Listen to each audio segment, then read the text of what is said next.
se falando em audiovisual, se falando em vídeo, a gente tem que lembrar de uma coisa, que a gente tem que aprender a contar uma história. O que todas as histórias têm em comum?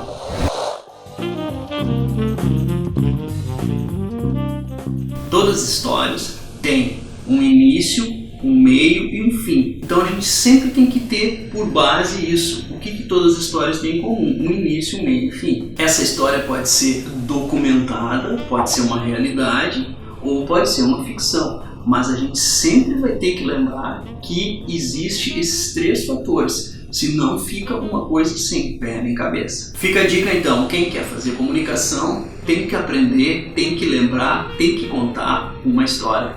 De preferência uma boa história, para poder encantar. Não se fala tanto hoje em storytelling. Significado de storytelling segundo o site significados.com.br.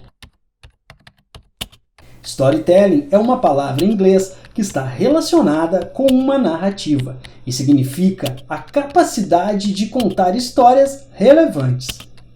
Em inglês, a expressão tell a history significa contar uma história. E storyteller é um contador de histórias. Consiste em um método que utiliza palavras ou recursos audiovisuais para transmitir uma história. Um bom exemplo de storyteller seria o personagem de Tom Hanks no filme Forrest Gump.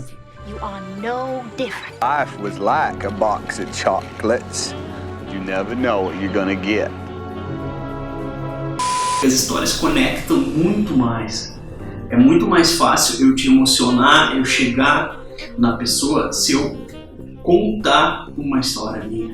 Quando a gente conhece uma pessoa, normalmente a gente tende a contar histórias da nossa vida. A pessoa conta dela e a gente vai criando então um rapport.